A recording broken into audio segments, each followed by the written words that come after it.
The wind howls outside, rattling the greased paper window, but inside, there's a different kind of quiet.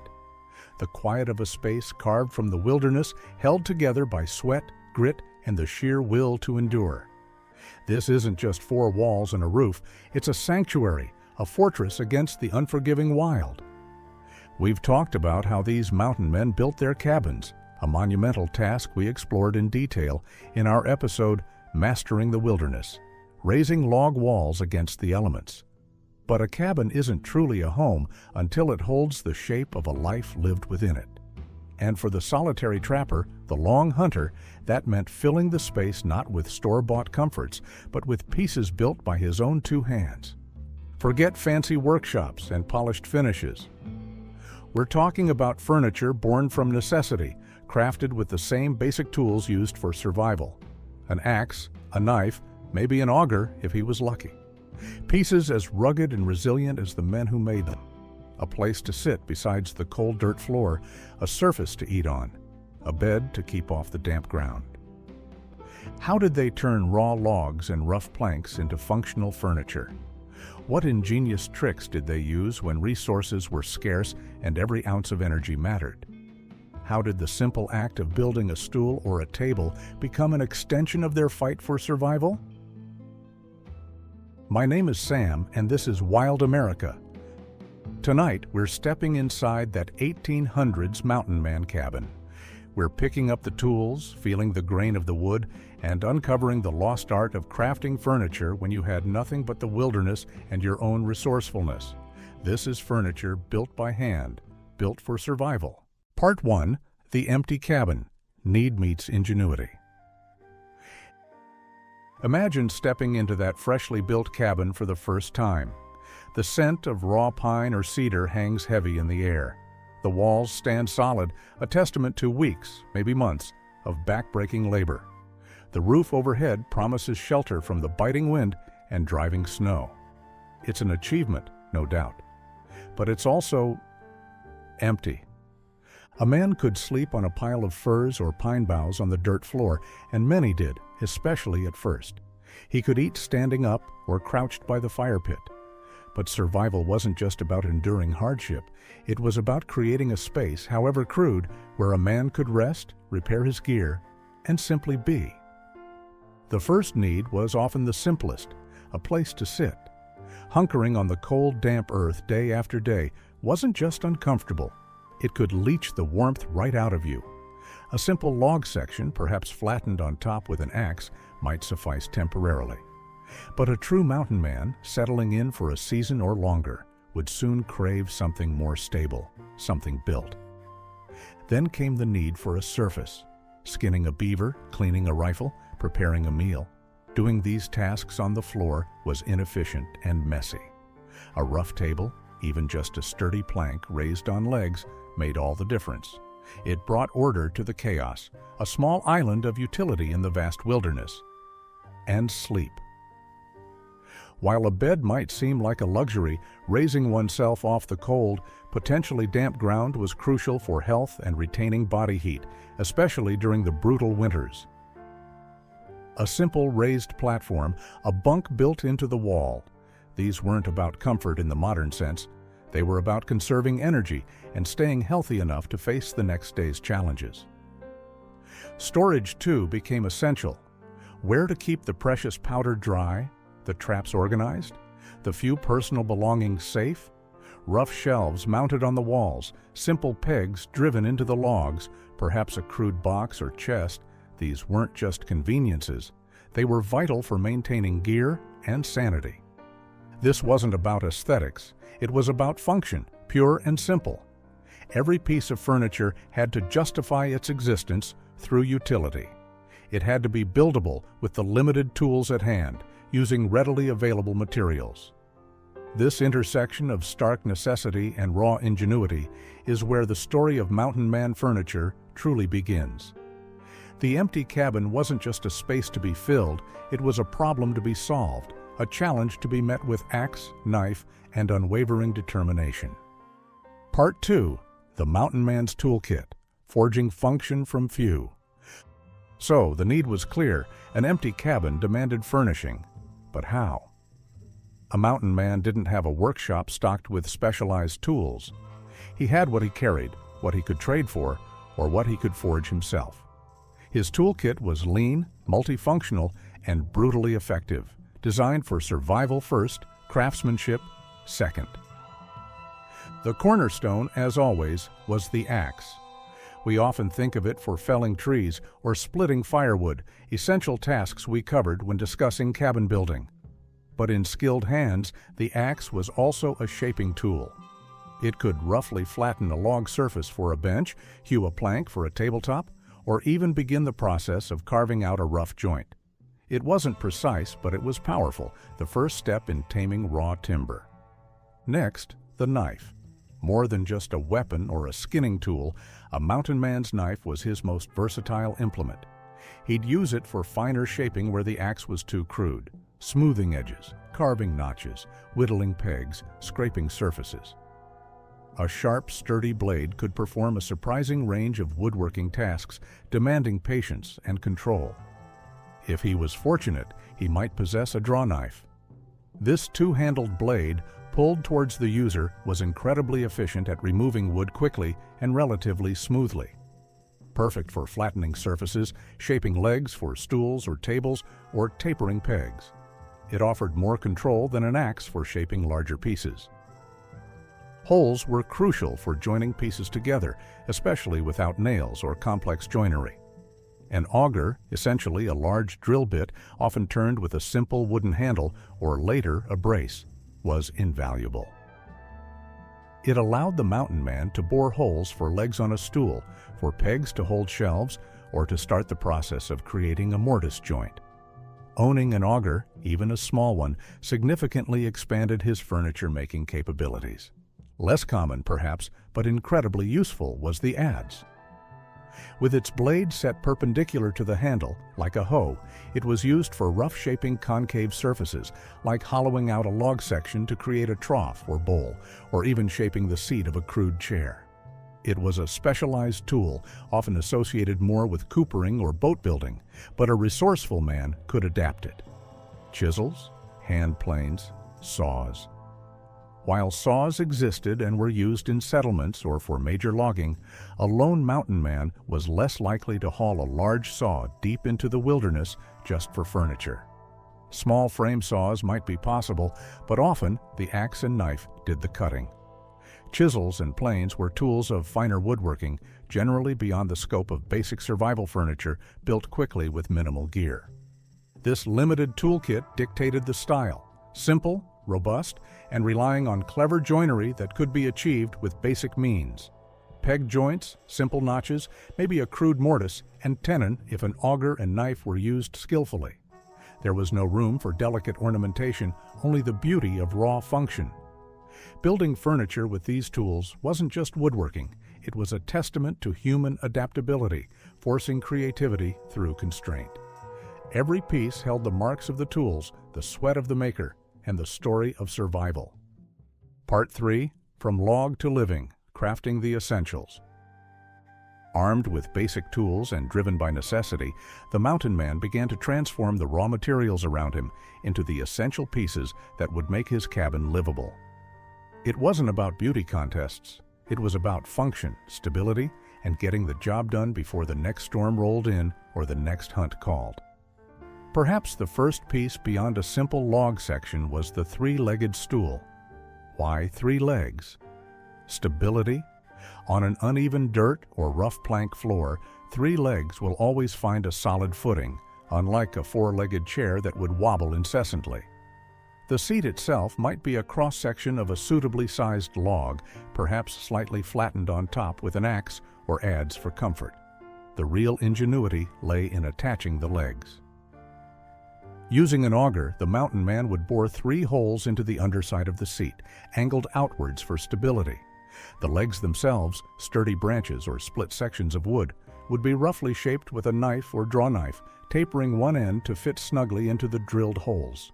Sometimes the tapered end, the tenon, would be driven through the hole and a small wedge hammered into a split at the top, locking it permanently in place, a simple but incredibly strong wedged tenon joint. No glue, no screws, just friction and clever mechanics. Simple? Yes. Crude? Absolutely, but it kept a man off the cold ground. It was a place to rest weary bones after a long day on the trap line. It was a victory, however small, over the raw wilderness. For more seating or for a surface to place gear, a bench was the next logical step. Often this was made from a split log, a technique called riving. A log would be split lengthwise using wedges and an axe or mallet. The flat split side became the top surface, perhaps smoothed further with an axe or draw knife. The rounded bark side faced down. Legs could be attached similarly to the stool. 4 holes drilled into the underside of the split log, angled outwards, with sturdy branches or split wood sections shaped and driven in. These benches were heavy, solid, and could serve multiple purposes: seating by the fire, a place to lay out pelts, or even a temporary workbench. The table represented another leap in cabin civility. Eating meals, repairing gear, writing a rare letter, a stable, flat surface was invaluable. Creating a wide, flat top was the biggest challenge with limited tools. Sometimes a particularly wide log could be split and the top surface painstakingly flattened with an axe, adze, or draw knife. Alternatively, several narrower split logs or rough-hewn planks could be laid side by side. Attaching legs required stability. 4 legs were common, often attached, using the same pegged or wedged tenon method used for stools and benches, with the legs angled for support. Sometimes a simpler trestle-style support might be fashioned. 2 uprights connected by a crossbar at each end, with the tabletop resting on top. Again, the joinery was dictated by the tools available. An auger made pegged legs feasible. Without one, simpler solutions were needed. These weren't elegant dining tables. They were often uneven, marked by the tools, stained by use. But they were there. They were surfaces wrested from the forest, providing a focal point for the simple, often solitary life within the cabin walls.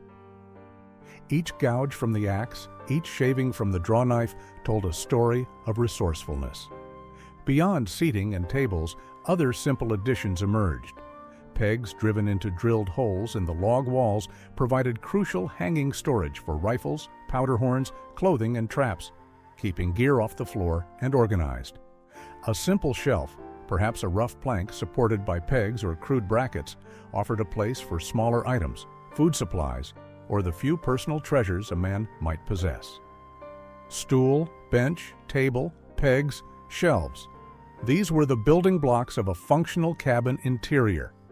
Each piece was a direct response to a need, crafted with minimal tools and maximum effort.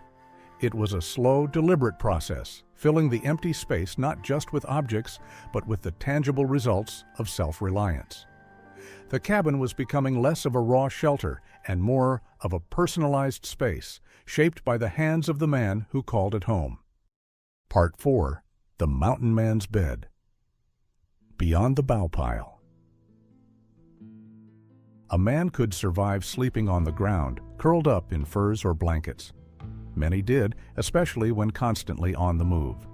But inside the relative permanence of a cabin, especially one meant to endure a harsh winter, getting off the cold, damp earth was more than just comfort. It was a crucial survival strategy. A raised bed conserved precious body heat and offered some protection from drafts and critters skittering across the floor. The simplest solution was often a built-in bunk. Using the cabin walls themselves for support, a mountain man could construct a sturdy frame with minimal materials. He might secure sturdy poles or split logs horizontally between 2 walls or into one corner, creating a platform. Auger-drilled holes and stout wooden pegs would be the primary method of attachment, locking the frame securely to the cabin structure. The platform itself needed a surface. If he had managed to hew relatively flat planks, those might be laid across the frame. More likely, he might use smaller, straight poles laid close together, creating a kind of rustic slatted base. The goal wasn't a perfectly smooth surface, but something solid enough to support bedding. Another ingenious technique involved using rawhide. If a man had recently processed a large animal like a buffalo or elk, The hide, once scraped, could be cut into strips. While still wet and pliable, these strips could be stretched tightly across the bed frame, lacing them back and forth like a rough webbing. As the rawhide dried, it would shrink and become incredibly taut and strong, creating a surprisingly resilient and slightly springy sleeping surface. We saw how crucial animal hides were for clothing in our buckskin episode, but their uses extended far beyond that. If building directly into the wall wasn't practical, a freestanding bed frame could be constructed. This was essentially a low rectangular frame, similar in construction to a simple table or bench, but larger. 4 sturdy legs, likely attached with pegged or wedged tenons into a frame made of poles or split logs. Again, the platform could be made of poles, rough planks, or stretched rawhide. What went on top? Not memory foam, that's for sure. A thick layer of dried grasses, leaves, or pine boughs could provide some insulation and cushioning. If he was lucky or had access to trade, a simple mattress ticking, a large sack made of canvas or rough linen, could be stuffed with straw, dried moss, or even cattail fluff for a more substantial bed. Over this would go the essential furs and blankets, buffalo robes, bearskins, trade blankets, piled thick against the biting cold. This wasn't a place of luxury. It was a functional necessity. The mountain man's bed, whether a built-in bunk or a simple frame, was another piece of the survival puzzle solved by hand. It represented a small but significant victory, a warm, dry place to rest and recover, readying the body and mind for whatever the wilderness would throw at him come sunrise. It was a piece of furniture that directly contributed to his ability to endure. Part 5. Boxes, Shelves, and Keeping Order. Taming the clutter. Life on the frontier generated clutter even for a man living simply. Traps needed storing, ammunition had to be kept dry and accessible, food supplies protected from pests, and personal items secured. A cabin floor piled high with gear wasn't just messy, it was inefficient and potentially dangerous. Finding or creating effective storage was another essential task solved with basic tools and available wood. A simple box or chest was incredibly useful.